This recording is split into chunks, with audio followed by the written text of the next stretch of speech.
This walrus didn't get these dance moves on his own. They came from Cab Calloway, a 1930s jazz superstar and band leader. Do you see it now? Cab was a source of endless inspiration for early animators who transformed his dancing into that walrus and a ghost and a very moonwalky old man of the mountain. The old man of the mountain. The way these moves got from real life to cartoon was a breakthrough in technology and method. It's an idea that forever changed animation, when an inventor took pictures that had just started to move and made them dance.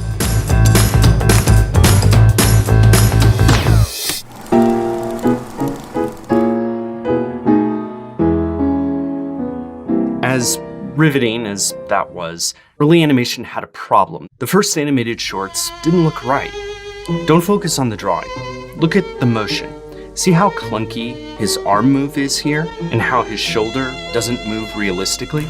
Max Fleischer saw that problem too. This is him, the inventor, blowing bubbles in some of the first films that revolutionized animation. And this is the clown that did it.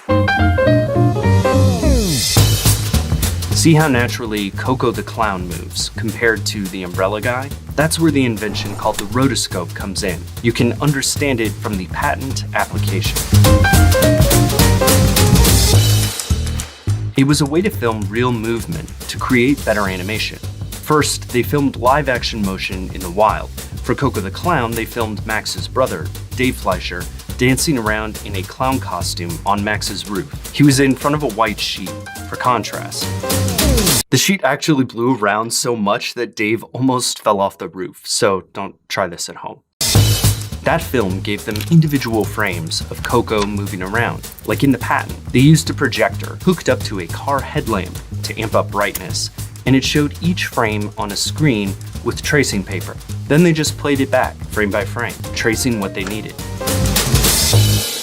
It had the creativity of animation, but the precision of live action. The results were astonishingly smooth, and lots of people noticed. The New York Times said Koko, the inkwell man, leaps as a human being.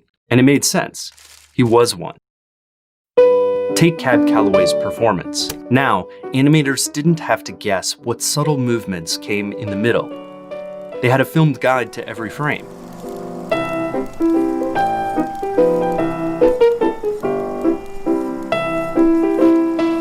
Later, it helped out with Superman, using photos and film to model Lois, like here. Gulliver's Travels also had hyper-real movement, inspired by real motion. When the patent expired, other animation studios followed, but Fleischer's work was more than just one invention.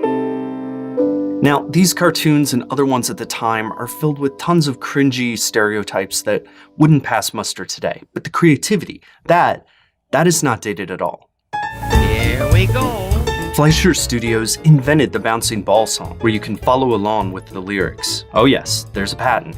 Max and Dave patented multi-plane animation as well. See how they could film the main character moving and separately move the background elements, like pictures and models. This created depth and saved animators time. It enabled gorgeous motion, like in this scene from Superman. As it evolved, Fleischer Animation mixed all these technologies with skilled artistry and improvisation. And that's why rotoscoping is a versatile tool still, whether it's inspiring some of the animation in early video games, or in its logical extension in motion capture, where real movements are given over to animators' fancy. But even that undersells their achievements a little. That Cab Calloway walrus cartoon, Minnie the Moocher, is a Betty Boop cartoon, but it is a work of art filled with infinite delights that tantalize. Scratch that. It is straight up weird, in the best way possible.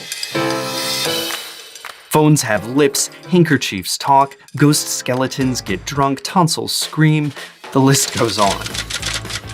When Cab Calloway saw himself turned into a dancing walrus, he fell to the floor laughing. An invention made that work, but it was a different type of genius that made Cab Calloway fall to the floor.